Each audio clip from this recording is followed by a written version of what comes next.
Welcome to Money on Tap, your personal finance headquarters, where we bring out the professionals, experience, and some fun in what we call three-dimensional investing, utilizing insurance, brokerage, and fee-based planning. And we believe all investments have merit, all investments have relevance, and all investments have their time and place depending on you, your objectives, and your goals. My name is Seth Crespin, and I'm joined here once again with John Ryder and Ben Brayshaw. How are you guys today? Good morning. Doing great. Good morning, Seth. Is that all you got, John? Yeah, he looks. That's all I got. You looking a little peaked there, Johnny? Looking a little peaked?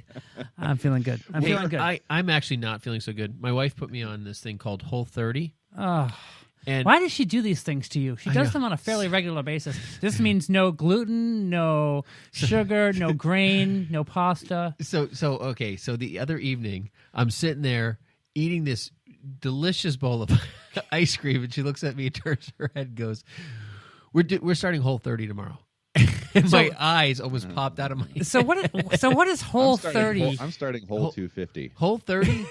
Whole30 is a whole lot of nothing. Yeah. So what do you get to eat? So Ben gets to eat ice. Ben can get flavored ice. What else can you have? No, I can't even have flavored ice. You can't have flavored ice. No, nothing. No substitutes. So what? Maybe it would be easier to say what you can have as opposed to what you can't have with Whole30. And I don't know if Kim's listening or not, but Kim, Ben is following all of the requirements. That's my here. candy bar. Give it back. No, you can't have any grains. I don't think that looks like sanctioned water. Yeah, no grains, no dairy. What's wrong with grains? No grains, I thought no grains dairy. were good for you. What was the other thing? No grains, no dairy. Oh, no sugar. The big one. no. Oh, my no. goodness. So I was walking downstairs, and she had made Rice Krispie treats for our kids, which are butter, sugar. Oh, so the kids and can have grains. them. So I was like, "Hey, so can I have one of the Rice Why do you even Krispie ask? treats? I'll never ask. I just do it. I don't ask. This is also National Torture Your Spouse Month. Oh yes, It's not a 12-month. It's not a 12-month cycle because I thought it was a 12-month cycle. We're all planners and partners with Brayshaw Financial, believe it or not. And we're glad you're listening to Money on Tap. And if you're looking to sit down with an advisor and start making some of the right steps towards your financial goals or maybe dietary goals, have if I happen to pass out in the middle of the show from We'll lack know of why. nutrition, Drag 'em out. or blood sugar loss. I'll text Kim. She can come get you. What's it called when your blood sugar's too low? Well, anyways, blood sugar is too high is obviously diabetes. right, but I'm not eating any sugar. Oh, so- hypoglycemic. Yeah, maybe that's what it is. Yeah. If you followed all of that, you can reach us at 855-226-8551 or email us at info@yourmoneyontap.com. Also, you can find us at Facebook at Money on Tap or any of the podcast venues out there that you're listening to us today. Welcome.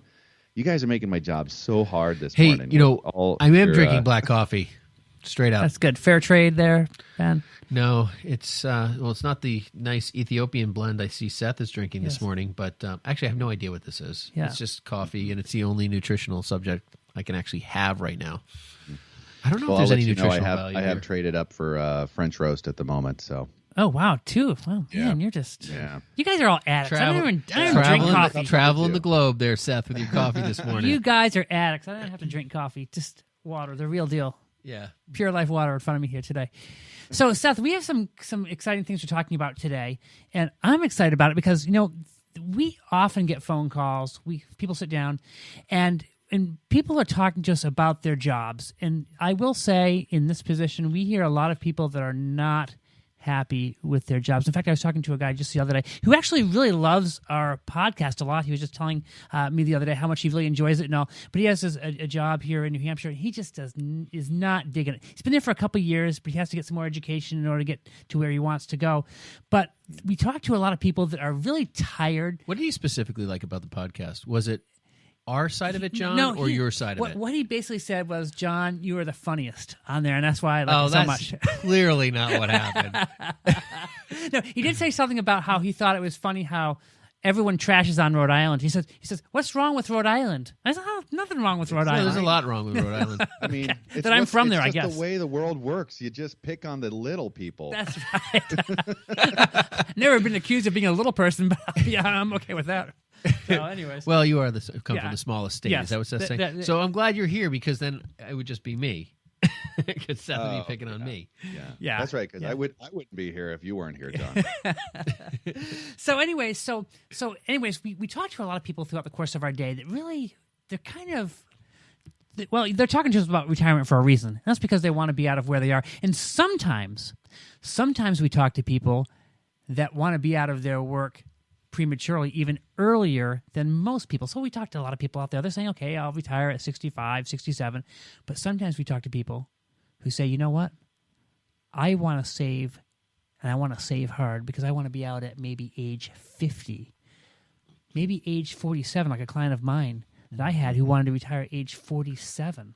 I've had a lot of clients retire in their mid to early 50s. Yeah. Yeah. And they're done with the rat race. Now, it's interesting because we don't live around the area of like LA where people have these hour and 45-minute commutes. Well, sometimes we do. I was actually coming back from Massachusetts last night, coming back from Marblehead. Let me tell you, that was a nice drive at 4 o'clock. But the thing is, sometimes people are they're just sick of what they do. They're sick of getting there. They're sick of coming back. You guys ever read the stats on like LA traffic? I'm actually headed out to Los Angeles pretty soon, but it's just unbelievable how much windshield time that people get. Just talking with a friend of mine actually who's out there right now. And he was out in Venice Beach. And while he was out there, he was sitting in traffic, and he was moving along. All of a sudden, it comes to a dead stop. He thought he was going to kind of pull out and go around. All of a sudden, this motorcycle flies up the middle, and he is outraged because he didn't know that they can do that there. And these guys they kind of weave in and weave out. And he was writing on Facebook while he was driving, saying, "I cannot believe these crazy drivers. They just did an illegal move." Then someone writes him back saying, "Hey, it wasn't illegal. Just so you know, it's legal out there in California." But he said, "I almost took this guy out." Yeah, and so it's a crazy world and But crazy it's commutes. illegal that he's texting. Yeah, while driving. exactly. I don't know if he was doing voiceless text. We'll say that he was. But anyway, so people sometimes, they get tired of going to work every day. They get tired of the commute. They get tired of having to deal with their boss. They get tired of a lot of different things. I get tired of a lot of things here. I know Ben gets tired of a lot of things.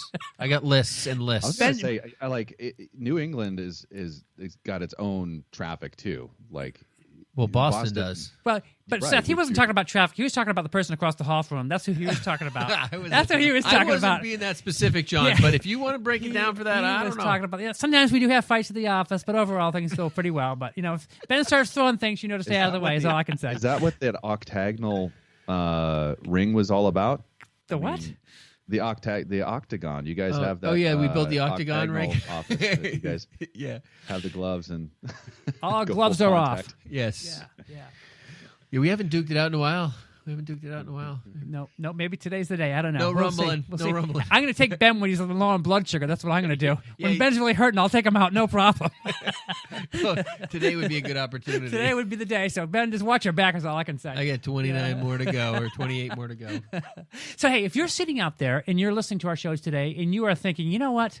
I would like to talk about maybe taking some of the right steps to maybe even look at if that's a possibility for me. Now, there's some people out there.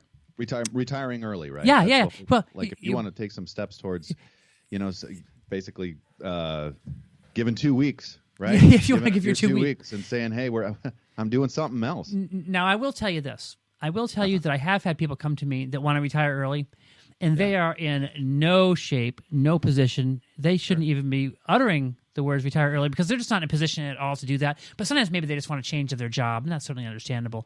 Well, I want to take this. I want to take this conversation a little bit broader than kind of the general conversation of like retiring at 40 or 50, because that is not the majority of the world. But I will say that when people come through our door, retired early several times. yes, just in case you've done well. You've done well with that. I'm out of here. Yeah.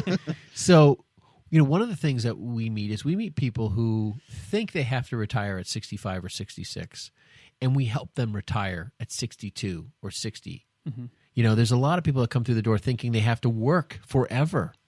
And we've sat down and kind of reevaluated, reallocated, and created a real plan for them to successfully retire at all, where they thought they couldn't.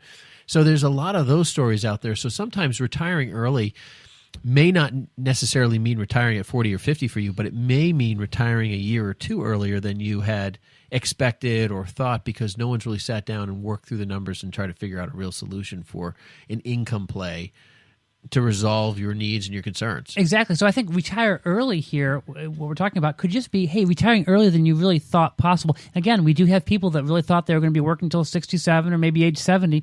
And then when we're able to show them, well, hey, you had some money over here and some money over here, and you had a pension you weren't counting on. Yeah. Oh, yeah, Social Security is more than you thought it was going to be, or whatever. And we do this investment or that investment. And for the most part, the reason that we kind of get that time, I would just say, generally speaking, the reason that we kind of get that timeline thrown at us is, the 65 and 70 range is because there is that Social Security typically that all of a sudden becomes available. It can be, at whatever level, but it's like, it's an income source. And then all of a sudden there's the possibility of replacing an income with, another stream of income. And so that's really the transition that we're just generally trying to work with is like, well, if you don't have, your income coming in the door of whatever it is, how do we replace that, or how do we modify the lifestyle, or how do we look at things to be able to accommodate basically not having an income source that you've been creating through whatever avenue you have? And typically that's going to be, what kind of savings program can we put together? What kind of savings are available? What other income stream can we start to develop from? I would even add to that, because that's that's right on key. I think I would add to that in the capacity that when people walk through the door for us, would you guys agree that a lot of people are just operating in fear that they can't retire too? Yeah, I can see that. I think sometimes people look at what they've done and they feel that they've maybe been inadequate. They haven't done as much as they could have or should have. I think that's what I see a lot. They don't know. I think when I meet people, they're like, well, I know if I could get this percentage rate, then I probably could make it. Or I could do this, or I could do that. And then when you start doing some reallocations and show them how to develop and build income and to ladder income and to deal with inflation, and you start, just the fact that they are not alone in that battle. Sometimes I've met with people and said, listen, you can do this. Ben, recently we just sat down with some clients, actually some prospects, and when we're sitting down with them, they all of a sudden saw retirement coming in a picture. They really thought they wouldn't be able to do that. They had actually been missionaries overseas for a number of years, and they really thought that they wouldn't have the ability to retire. They hadn't been put into the Social Security system. A lot of different things they hadn't been doing just because of being on the mission field for quite a while. And then they had an inheritance happen to them. They inherited some money, and then they realized, okay, well, we did have this money. We put it aside long ago, and that's built up. And all of a sudden, before you know it, they had $400,000, $500,000, $600,000 that they had. They had no idea that they'd actually be able to make this happen. And so it's pretty cool to see. These are people you turned away and said, go back to missions. Exactly. That's exactly what I said. Yeah. Oh man. So it's fun. Sorry, John. I think we saw the light bulb go on with them. Yeah. And now we're gonna do some planning and show them exactly how we're gonna help them make it happen. Right. I mean, I think that's what I'm getting at, is that people haven't brought all the pieces together. They're not really sure how to make it work. They come to us sometimes knowing that they're at the cusp, or they think they're at the cusp, and maybe they've already passed the cusp. They just never have organized it in a way, or created the income strategies or the financial plays that will actually create that, and bring it to fruition. Yeah. That they can actually be retired. And people that have been disciplined too. So if someone, when they were 25 years old, got a 30-year mortgage and they just kind of stuck with that, never added more debt onto the house, that type of thing, and never refinanced and just kept that low rate. And then they have a house paid off at 55. All of a sudden they have some extra money and they think, what, maybe we can make this work. And that's sometimes what we see. You're listening to Money on Tap. You can reach us at 855-226-8551 or email us at info@yourmoneyontap.com. We're talking about retirement early and what that can look like and the possibility of making that happen if that's a goal for you. We're going to be right back right after this. On this Cliff Notes edition of Money on Tap, Seth, Ben, and John look at risk and how it affects not only our investments, but virtually every aspect of our lives, both personal and professional. I think it's important to kind of understand and identify for people, what is that? It looks different for everybody, but generally speaking, and this is from our friends at FINRA, they say that risk is uncertainty with respect to your investments that has the potential to negatively affect your financial welfare. You could buy something near the top and still never see a return on an investment. In a lot of the risks that you're taking with a lot of different investments, you can't even quantify. There's so many subcategories of risk. and with each company, there's some stuff that you don't even know. I mean, you don't even know if there's a problem inside of it, like in an Enron scenario, which is horrific. Or if you're running a business, there's just different risks that come involved there. If you say the wrong thing, you have legal risks, you have investment risk, you have operational risk. Think about operational risk. You make the wrong decision with an IT, with a computer program, it could really affect. Thanks for joining us for this Cliff Notes edition of Money on Tap, with great tips from the pros in three-dimensional investing, utilizing insurance, brokerage, and fee-based planning. Now here's more Money on Tap with Seth, Ben, and John. Welcome back. You're listening to Money on Tap, your personal finance headquarters, and you can reach us at 855-226-8551 or email us at info@yourmoneyontap. Now, something that you guys, we are talking about early retirement and the possibility of how to create something like that for yourself if that's a goal that you have in mind. Interesting topic, one that we really enjoy talking about a lot. If you haven't picked that up already, we're having a lot of fun. But, something that you may not have realized about this show today, gentlemen, is it is a clothing, I think it's a clothing optional show today. You have the option of either wearing your Money on Tap headgear or option of wearing your Money on Tap T-shirt if you've gotten that. I like the T-shirt. Keep that on. Yeah, that's what I'm saying is like I've got it going on right here, Money on Tap.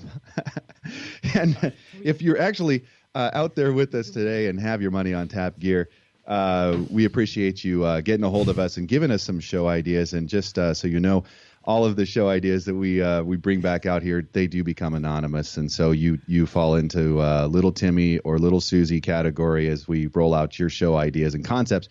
But we appreciate the feedback, and that's how you can get your Money on Tap gear is give us a show idea. Send us something that you want to hear, and we love the opportunity to engage with our audience and roll out some of these ideas and some of these concepts that you have out there. So that covers my bit for now. So we're going to break right into to this retiring early article that John has uncovered, which I like a lot. John, you want to just introduce this a little bit to us? Yeah, it's an article from Tanza Loudenbach, and she wrote this back in April of 2017. But basically, she talks about how there is a possibility of people being able to retire early, but they really have to do some perhaps lifestyle modification. And she gives some examples of some people that have really learned how to do this by taking some different steps along the way. And what's interesting about this article is it's not the multi-zillionaire. This is these are people who have really aggressively said, we've made some decent money and we're young and, we're relatively young and want to make this happen. So there's a whole industry out there, a whole movement out there called the FI movement, financial independence movement. And if you go search online, you can find a ton of websites that refer to that. There's one called Mr. Money Mustache. There's another one called Financial Independence. Just a lot of different ones out there. And they really talk about some of the things that we're going to discuss today. But one of the big things that Tanza brings out in the article is resisting the herd mentality when it comes to just your general lifestyle. There's a lot of people out there that feel like they have to have what everyone else has. We've all heard about keeping up with the Joneses. Oh, so my neighbor gets this, I need to get that. Or my neighbor has this specific car, I need to have that specific car. But the first point that she makes is resisting the herd mentality. And she says this, to achieve the milestone, she's talking about a couple that were working together, Christy and Bryce. They were able to put $1 million away by age 31. They were able to quit their jobs as computer engineers, and they were able to travel the world. So by age 31, they had saved up enough money. So to achieve the milestone, the couple made a habit of tracking their money and resisting the herd mentality, otherwise known as FOMO, or fear of missing out, particularly when it came to buying a house, something many of their fellow 30-something friends felt seemingly obligated to do. And she says here, people are just making decisions, not because it's a good investment, but because they're getting emotionally pulled into saying, oh no, I'm going to miss out. What if other people are in the market and I'm not in the housing market? And that's one of the things that this girl, Christy, told the author of the article here.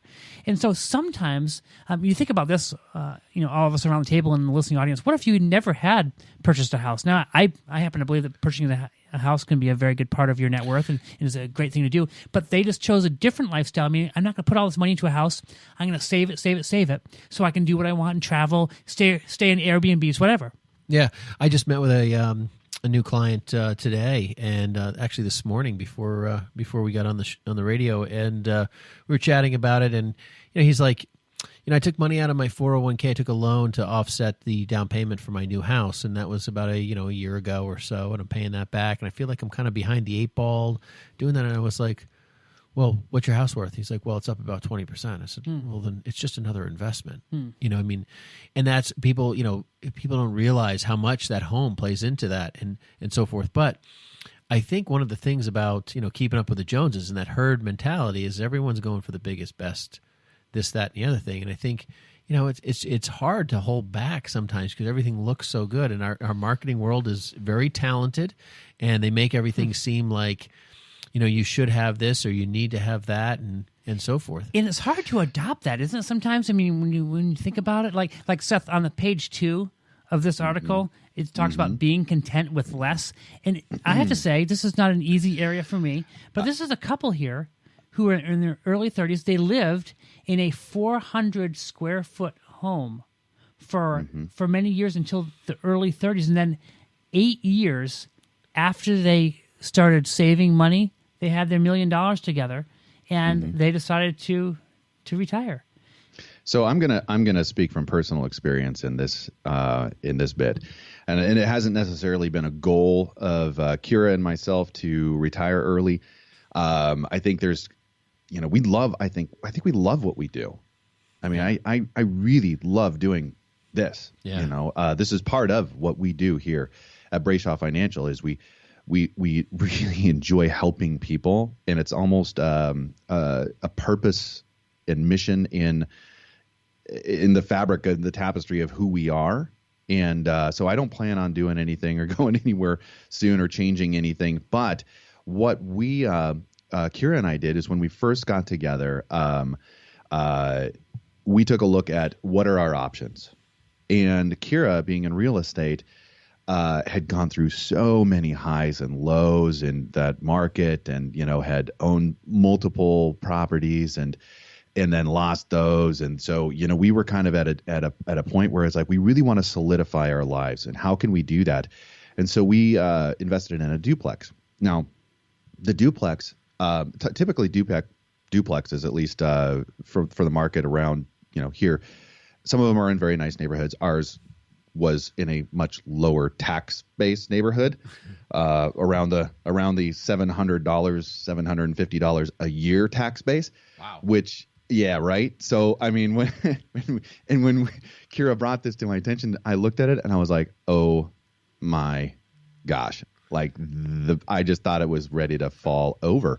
I mean, we had to replace siding, and the neighborhood was as I went there at night, because that's one of the things that I recommend anybody do, is go to the neighborhood you're going to live in at night and see what it's like. Now, it was quiet, but there was things in the neighborhood that were concerning to me. But I will say that this has been buying that duplex and cash flowing that duplex and living in 800 square feet with a growing family and all these other things. Oh my gosh, that's been a challenge for sure. But it allowed us to offset so many different areas in our building businesses and starting businesses, which is part of what the story for us has been, and to do all these different things that it's not a normal thing what we're doing, and we realize that, and we made those sacrifices, and we get to participate in the fruits of basically that endeavor. And have, moved on and done different things now. But, that was the challenge that I faced, because I was part of that, herd mentality. It's like, well, the neighborhood. Yeah. But you tell you what, this is one of the things I learned, is that there is good people no matter where you go. And one of the experiences that we shared was that after we got the siding replaced, I got out there and started doing my best at painting, which is not my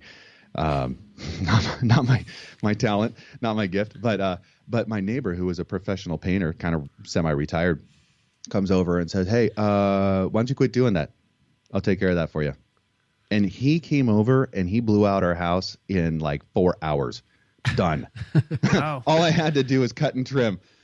You know, talk about somebody just giving you the shirt off their back. That's the kind of people that, you know, we were fortunate enough to be around. And I think that was really God blessing us and provisioning us with some of those relationships that we were not expecting to receive in that time.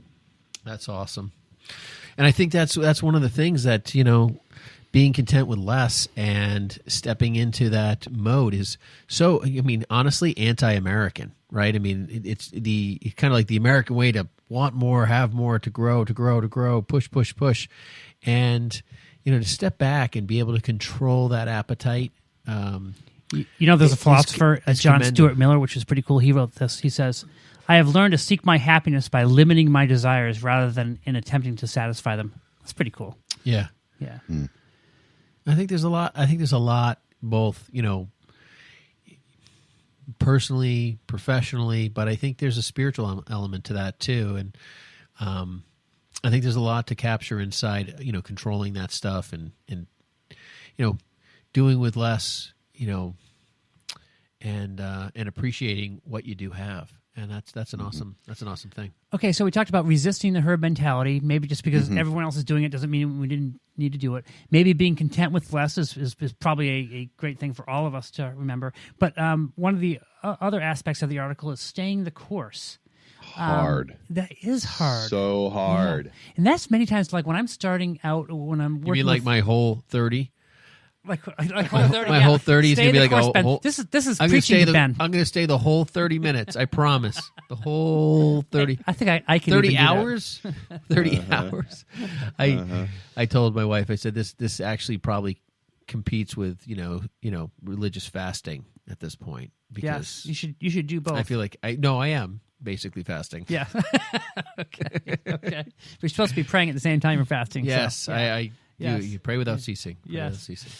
So anyway, staying the course is really important. You know, many times when I'm working with especially young couples and getting them to save, what I often try to really encourage them to do is to do as much as they possibly can. Many times they want to set the bar pretty low. It seems these days when we're talking with people, you know, Not what like if the couple we met with the other day, though. I was pretty impressed with them. Oh yeah. Yeah, they really were. I mean, they're aggressive savers. I Yes. was impressed. Yeah. I mean, thousands of dollars a month. They were like, we're going at it. Yes. And we're going to do this. That was awesome. And I think that's kind of like, it's creating habits sometimes and structure around what we do. You're doing I don't know, Ben, are you doing a great job? I'm going to give you the benefit of the doubt around your whole 30. You're doing a great job of doing something that is basically a structure and a habit. But it's some people kind of just do that naturally. They're just frugal. You know, I'm just naturally a good eater. I'm just naturally a good eater, Seth. So it's really not work for me now. Okay. Well, so it's like exercise. It's like the gym. It's showing up. You know, it's developing a plan is one thing. That's usually the exciting and the encourage. You know, that we get a little juice around that, and then doing it and engaging in it, and then coming back and revisiting that, and seeing how are we doing. And always staying in a frame of mind of like, hey, we're doing great. I think encouraging ourselves through that process and what can we do differently and how can we do that is another part of that. And I think you have to stay mentally focused on the good stuff that you're doing. Otherwise, it just becomes a neural pathway to bad feelings. And nobody wants to engage in that. No one wants the guilt. No. Seth, I have a buddy of mine who he's just one of these guys that he's just, always works out. This isn't Ben. Well, Ben said us sometimes. How'd you start that out It's again? a buddy of mine who always is working out. I mean, he just loves it. So he said he hates the gym in January. He just hates it. But he said by about February, everyone's pretty much thinned out again. So it's kind of like back to normal. Yeah. So I know. that's kind of how it works, isn't it? You're gonna do the osmosis or the opposite of that, I guess. Yeah. Just generically, Yeah. like I quit in I December. quit. Yeah, that's right. Yeah. I'm gonna renew in Yeah. February. Yeah, it's I like, just- I can't I ever just- find a machine to be on. It's just like, it's a pain. Showers are jammed.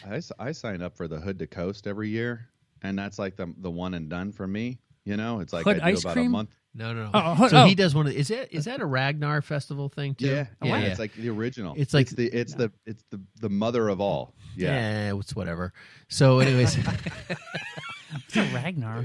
Well, no, it's these high end races. So they just had one this last weekend here in New Hampshire for it's Wasn't any good.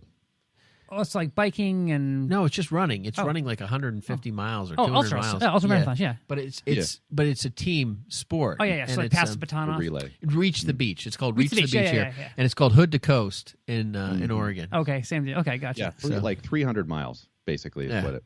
No, that's not right. It's like 199. I was 100 miles off. That's all. So how many? But, Seth, did you run your half mile or what did you do? My half mile. That's what I should have been signing up for. I know. I wound up running about 20 miles, broken into 3 different legs. I'm serious. Yeah, it's wow, like it's the good real buddy. deal. Good for you. Yeah. It's the real deal. Hey, so stay the course, Seth. Good for you. Yeah. My marathons are behind me. I did too. I'm done. I think. Okay, so stay the course. That's a great that is number 3 here, and that is a big deal.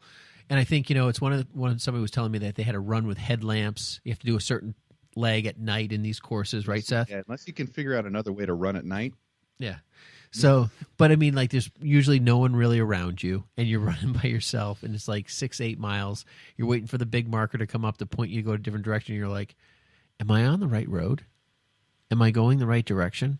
It's all dark around me, and I'm not sure. I'm alone in this space. And I think that's how a lot of people feel in this world. Yeah, this is how a lot of people feel in this world about their investments and their retirement. They feel like they're running on a pitch black road. They think they're going in the right direction. They're pretty sure. They're not exactly, aware of where to stop and ask for help, but they're. The really scary part there is when they start hearing the Deliverance banjo playing. Yeah, that is a problem. And so, but I think one of these things is that this is where people like us come alongside, and we bring a lot of light with us. And when you have a planner, you have someone like in the conversation I had today, it's bringing all those pieces together because you have this 401k or whatever retirement plan you have at work, then you have your home, and then you have some other assets outside of that, and you're basically trying to funnel that all into this one item called retirement. And I think ultimately most planners, most firms just look at the assets outside your home and outside your 401k, and those are the 2 largest assets. Sure. So how can you really do planning when all you're looking at is just a small picture of what's really going on? And the conversation I had today was, no. We have to have a holistic viewpoint, and we need to really break in to getting you to have a successful retirement event, whether it's at 35, whether it's at 45, 55, or 65, whatever that time period is. That's where you have to have your trajectory set and ready to go and get the help. Stay that course. Yeah. You're listening to Money on Tap. You can reach us at 855-226-8551 or email us at info@yourmoneyontap.com. You can also find us at Facebook or any of the podcast venues out there. We appreciate you listening today. We're going to take a quick break and be right back. Hello, my name is John Ryder, a partner with Brayshaw Financial Group and one of the co-hosts of Money on Tap. 10,000 Americans are turning 65 every day, and planning a successful retirement today is more challenging than ever, with a roller coaster stock market, political and economic uncertainty, and so many unknowns when it comes to the escalating costs of healthcare. Let us show you how we utilize the 3D method of investing, utilizing insurance, brokerage, and fee-based planning. Using our experience, let us help you plan for a successful retirement. Now is the right time to start getting help. Give us a call at Brayshaw Financial Group at 855-226-8551. Headquartered in Bedford, New Hampshire, we have offices across the country. We would love the opportunity to meet with you. There's absolutely no cost or obligation to meet with us, and we welcome you to our offices.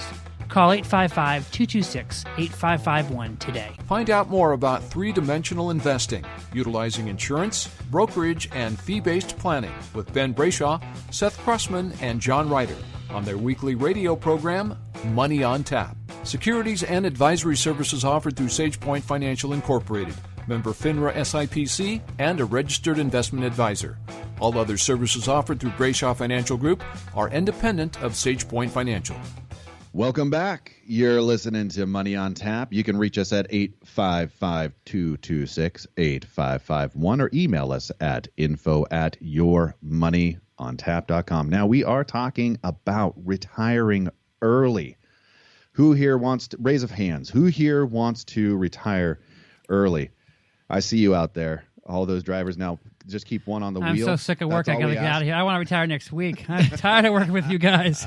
Tired of working with you guys. No, I echo Seth's sentiments earlier. I love what I do. Same. I think it just. I love you too, Ben. Thanks, Seth. I'm going to take that as an I love you from Ben to me. I'm That's a glad there's rare about 3. opportunity. How many miles between us? It's a good opportunity to have to love what you do, but I think, when you really look at, what you're doing and why you're doing it and find purpose in it, that's a big deal. And one of the things that we have to look at and worry about with clients is their general physical health. I mean, because we have people who are like in roles that they literally hate on a daily basis, and it's not good for their health. I had a client who, an engineer, he was driving down to Boston because where he was located was, not close enough to get a job. Yep. And the company he had, I think they went under or they were restructuring, whatever. Really super smart guy. He ends up getting a job in Boston working for a firm. I don't know what it was or who or... Anyways, it was so miserable that he actually, during the course of that work, which I think was about a year, he developed diabetes. Oh, wow. Oh, my gosh. Yeah. He left the job, and I've never heard of this before, but his diabetes went away. Oh, wow. So his body went into such a stress. Isn't that crazy? That is just let's cover that that whole scenario and say that's somebody's experience, and we're not prescribing anybody. Yeah, with total compliance disclosure here. Dr. Ben said, Any disclosure Yeah. you got out there? No. No, but I mean, Yeah. you think about what a bad work situation can do, and I think going back to doing making do with less and so forth. Sometimes you don't need to chase the job either. Just doing less might give you a job that you might have more love for, or more purpose. Because working anywhere for money and really hating your job and the misery of it, I mean, it can do horrible things to your body. I think sometimes when we're looking through these articles and this article today, I think sometimes these people that, this guy here, the next one where we're talking about putting your money to work, this is the guy that is known as Mr. Money Mustache. His name is Peter Adney. They must have really kind of hated their job because they basically said they stashed their money away. I guess they made $134,000. And after just 10 years in the workforce, the couple had accrued about $600,000 in investments, paid off a house worth $200,000. And they just gave them a solid cushion to retire on. But I wonder if sometimes if the level of people's jobs just makes them not like it, or I mean, because I feel like I'm going to be doing this job for a long time. I may be able to retire earlier than I do, but I really love what I do, and I think there's I don't have any plans of retiring. yeah, I don't even yeah. know what that looks like for me. yeah. That's So all I do there's- is talk to people about it. So one of the clients that we were kind of coaching through a transition process was working for one of the major corporations over here and had done really well in their savings, and they were frugal, and they were disciplined, and they were just they were so easy for us to kind of take a look at their situation and try to help them. But really the goal for them was definitely not let's retire from company A. It was, hey, I think I've done my time here, and they actually wound up offering them. It was fortuitous for them, just the timing of it, an early retirement option. But the goal was, even before that option was on the table, was to go into basically a non-for-profit, right, and start to do some of that kind of work, because I think there was a satisfaction there of what they did. They like what they do. They're not really looking to move away from their gifts and their talents and what they've got, but to start to use that in a different capacity to engage and basically find fulfillment in another role. That is not necessarily the case of most people that we talk to that are like, man, I gotta retire. They just most of the time I find it is the, hey, I want to get a whole lot of money put together and basically find a way to live off of that money for the rest of my life and do whatever I want, travel, see the things, and that's fine. Those are two different ideas. Those are fine, and certainly, mapping that is really what we're trying to just kind of discuss in ways that you can do that. And really, first thing that we've talked about is you've got to find a way to build that capital. You've got to get into a mode that is a savings mode and rewire your life around that, and then continue to follow that course. And then, I think the thing that we want to make sure that we're talking about is, it's not just about, hey, get the pile of money, because you can have a pile of money in, say, the 401k, right? That we call that qualified money. Now, limitations on that are you've got to wait until you're 59 and a half to get that, or else there's a 10% hit coming out. And that's significant. And so how do you start to put money into different places and be strategic about that and be thoughtful about that and purpose those monies for timelines that you have already preset. And there's some very specific ways to do that can be incredibly beneficial and allow that transition to happen if you're in your 40s or if you're in your 50s and you're not in that, I really want to try to get, out of the rat race, so to speak, by 60. Yeah, and I think when you're talking to a potential client or a client, one of the questions needs to be, and we always ask it, is when do you want to retire? Like, is that when do you want this to happen? Yeah. If it's 52, then hey, we've got to take some different steps because if you've got qualified money, we may need to do some special tax distributions that will help you avoid some of the taxes, but you're going to have some pretty hard guardrails that you're going to have to stay within with the IRS if you're going to do that.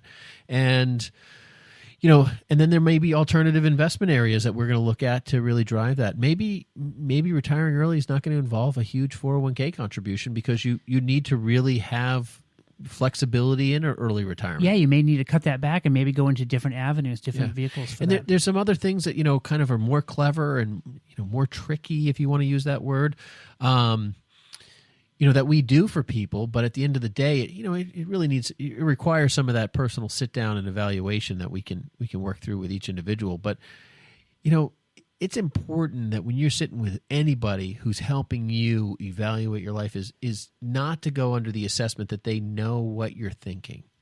And we ask questions and people are like, some of the questions almost seem stupid, I think, to other people, right? They think they're so like naive or like, well, obviously I would want to retire at, 65. It's like, well, they don't realize we're sitting down with people all the time that say, no, I want to retire at 59 and a half.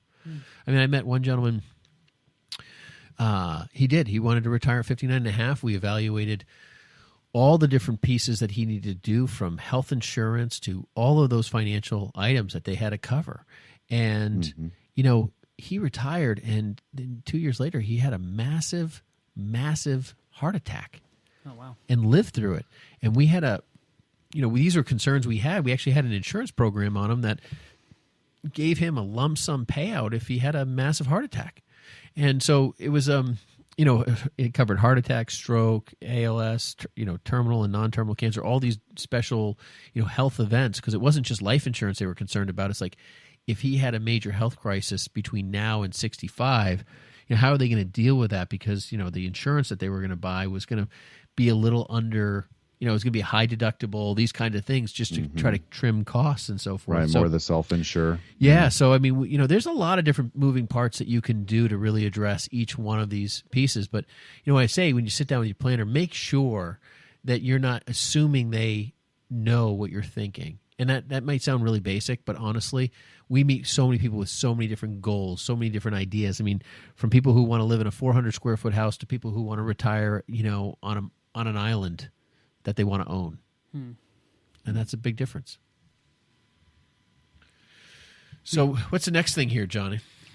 The next thing is checking in with your partner, meaning it's really important to make sure that you are on the same page with your spouse when you guys are planning retirement. How many times have we found that not to be the case? You find it all the time. It's just one, you can even tell. I mean, just in the couple we met with the other day, you could tell that she was kind of tuned into one thing and he was not tuned into that. It's just people don't talk about it. We often say this, Seth, and I know we've talked about this before, is the fact that many times people will spend more time planning that trip to Disney World or Hood to Coast trip or whatever it may be. They spend a lot more time planning something fun coming up as opposed to something that is going to last them really the rest of their lives. Well, I had a funny experience one time. I was telling a couple, I said, listen, I want you guys to, they hadn't really ever talked about, it clearly was evident they didn't have the retirement ideas, together on the same mind here. And so I said, listen, I want you guys to go out to dinner. And the only thing I want you to talk about is retirement. And then he's like, well, what do you mean? He's like, well, I want you to spend the whole night talking about how I want you to talk. He's like, so you want me to have a dinner with my wife to talk about you? It was very funny. And I was like, no. Retirement. You guys need to figure it out. But, making that an intentional decision is really, really important. These are things where you probably, you've lived with somebody for your whole life, for a majority of your life. You think you know them in and out, but their idea of what retirement and the bliss that they project, or the mission trip they want to be on. I have one client who's retired who, all he does is he travels around to different catastrophe areas to help people Busy out. now. Yeah, he's busy now. He's getting calls left and right, but that's how he wants to do it. And, I think that's pretty awesome. Everyone's got their own ideas. One of the last areas of this article that I think is really interesting is cut back. It says cut back on your big ticket expenses. The average American spends the bulk of their money on three things: housing, transportation, and food. For 28-year-old J.P. Livingston, the key to retiring with $2 million in the bank was cutting back spending on the biggest slice of that pie, housing. And it's interesting, it goes on to say he achieved this feat while living in New York, the second most expensive city in the world. Through her high salary, though her high salary could have afforded her a much more extravagant apartment, Livingston chose to live with a roommate in a 3-floor walk-up on the Upper East Side that will cost her $1,050 a month, a reasonable price by New York standards. She says, "You've just graduated college. You're used to that, to the not so luxurious accommodation." She said, "That was my biggest thing. I know my contemporaries were probably spending $400 to $600 more in rent per month. So that's $7,000 more a year." And so sometimes people just being frugal. Now, you guys may have heard of this guy before. No. There's a guy named Sir John Templeton who owned Franklin Templeton Investments. He was part of Templeton Investments, and he does a. Years ago, he used to give away the Templeton Award, and they do it every year. But this guy started an investment firm back in the late 30s in New York City. And when he and his wife, and this guy was eccentric, but this guy knew how to save a buck. So this guy got an apartment, and this sounds funny, but this guy became a multi-billionaire. But basically how he started his place was he had his walk-up apartment. He got a cheap apartment on the 4th floor, the cheapest one he could find. He and his wife, and this is something that we would all laugh at now, but he and his wife, they'd go around after he got out of work. They'd go around and they'd, again, sounds funny. He saw a couple lawn chairs that were on the side next to a dumpster. He grabbed them, brought them up to his apartment, and that was what they had for furniture for the first year. So he didn't spend any money, and he kept on putting money away. And that was just one of the many things that he did.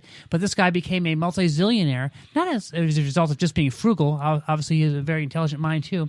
But the fact was that he decided to live on less and cut back on those big-ticket things that other people saw was the most important thing to have. Yeah, and I think, when you break down all 5 of these items, right, every one of them, though, no matter how they got there, that stay the course kind of concept that they had there, every one of these left a note. I was just reading through this. Everyone left a note that it was them controlling their expenditures on some level. Yeah, not about making more, right? Not about Right. making more. Yeah. Nothing about making more. Yeah. They literally looked at their money as an investment opportunity, not a spending opportunity. I like that phrase in one of the pieces.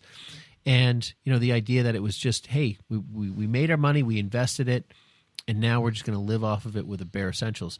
Now, those are a lot of these early retirees. And we're not talking these people had $5 or $10 million or won the lottery. These are people who, said... Regular folks. You and me. regular folks who said, listen, I'm going to live off less now. I'm going to save all the money I possibly can, and then I'm going to figure out how to, make it work there. From RVs. Some of these people were traveling around Europe and Asia and Africa in RVs. All sorts of different stuff, which is great. But it all comes down to financial responsibility. And, we all have clients that are very financially responsible, and we all have clients who are not. And some want us to really help them control that. And that's kind of an interesting scenario when you kind of become almost like a surrogate parent to their financial situation. Like, should I buy or lease a car? Should I get this television set? We have those kind of calls sometimes. Can you come take a look at this house or condo with me? Sure. I'm really concerned. Is this, I'm going to be able to afford this? How are we going to do this? Those types of things. And they're real concerns. But, it all comes down to being wise with your dollars.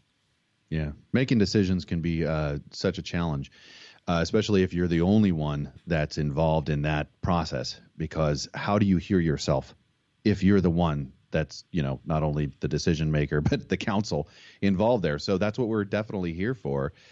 You are listening to Money on Tap, and you can reach us at 855-226-8551 or email us at info@yourmoneyontap.com. You can also find us at Facebook. Come find us at podcast venues. And if you have an idea that you would like us to roll out, something that you would like us to talk about, feel free to email us, call us, or get a hold of us at any one of those places. And if we wind up using that concept, then you know what? We're going to send you a hat, free Money on Tap gear, or a T-shirt. Your choice on either one of those. But anyways, they're pretty slick, and they look good. On me, not so much on Ben. We'll be right back. A lengthy vacation requires some thoughtful and detailed planning, and few people would go on such a trip without the necessary preparation. On our Cliff Notes edition of Money on Tap, Seth Cressman shows us with his example that the same care and thoughtfulness should also be given to our retirement planning. This is a journey. This is a project that you have an opportunity to invest in and to uncover and identify how you want to live your life. And I think how many times, we go on vacation. A great friend of mine took his whole family on a mission trip to Guatemala this last year. And that looked like a tremendous adventure. And how much planning does it take to get that to happen? I have no problem involving myself in creating a plan around something like that. And if I can get my mindset to be thinking that way, like, wow, I am planning the largest vacation of my life. How much fun can that be? And I can't wait to sit down and talk to you about that, right? Find out more about three-dimensional investing, utilizing insurance, brokerage, and fee-based planning with Ben Brashaw, Seth Cressman, and John Ryder on their weekly radio program, Money on Tap. Securities and advisory services offered through SagePoint Financial Incorporated, member FINRA SIPC, and a registered investment advisor. All other services offered through Brashaw Financial Group are independent of SagePoint Financial. Welcome back. You're listening to Money on Tap. You can reach us at 855-226-8551 or email us at info@yourmoneyontap. We're going to get towards the wrap up here on this segment of retiring early. And what a great goal to have, and what a neat way that people have found to pour themselves into this idea. And really, it's a commitment. There's no way. There's no way that you can just kind of haphazardly stumble walk into to an early retirement or even a retirement. It really is building an extra income. It's like building a business outside of yourself that's going to support you somehow through the rest of your life. I think that's the great idea that we have here. Yeah, no, that's great. You guys remember that commercial that ING, that's now Voya, used to have? What's your number? About your number? What's your number? What's your number? And you see like the guy sitting on the bench and the thing's ticking up over his head. It's bigger and bigger and bigger and bigger. And when it really comes down to retirement, we tell people this all the time.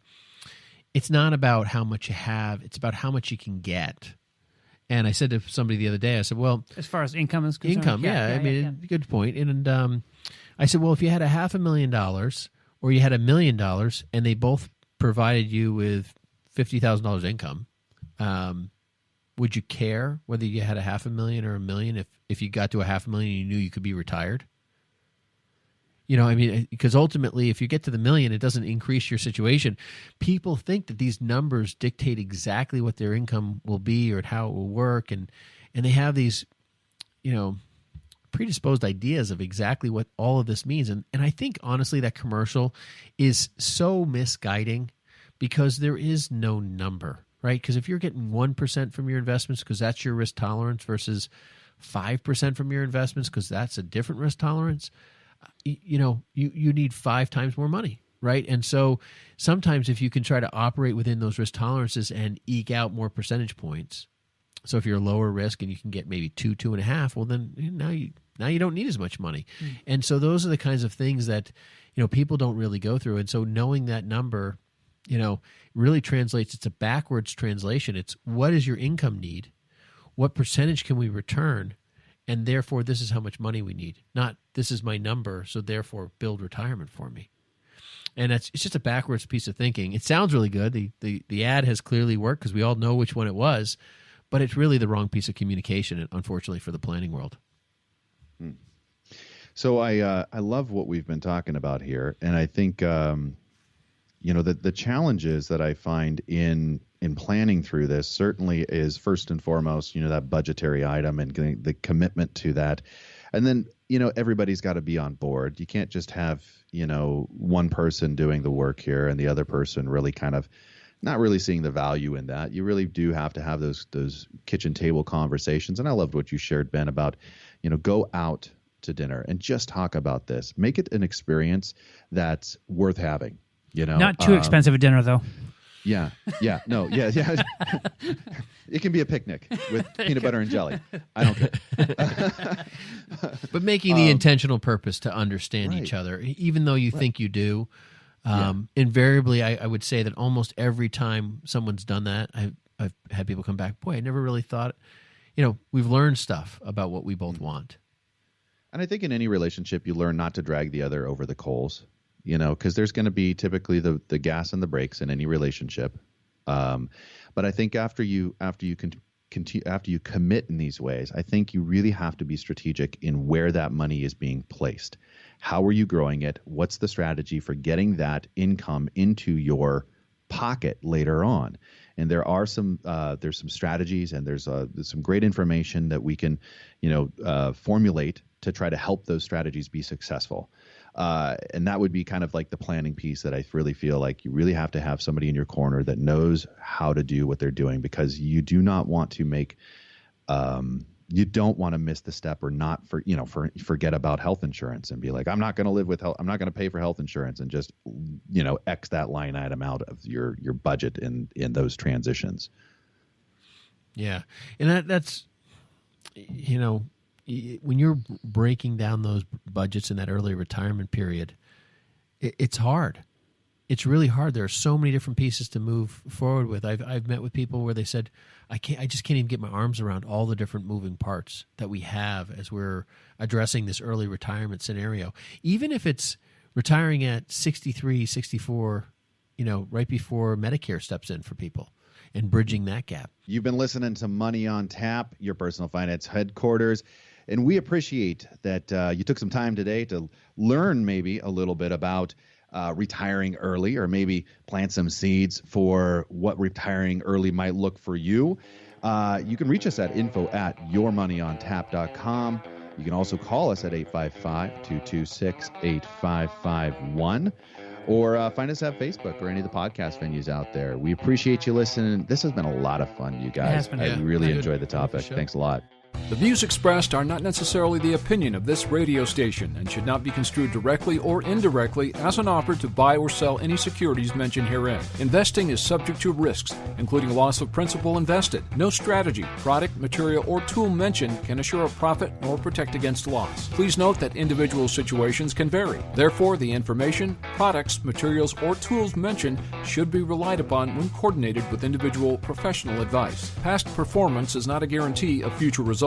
This show may be subsidized in whole or in part by a product sponsor or issuer. Securities and advisory services offered through SagePoint Financial Incorporated, member FINRA SIPC, and a registered investment advisor. All other services offered through Brayshaw Financial Group LLC are independent of SagePoint Financial. SagePoint Financial and Brayshaw Financial Group do not provide tax or legal advice. Main office is located at 116 South River Road, Bedford, New Hampshire, 03110, and can be reached at toll-free 855-226-8551.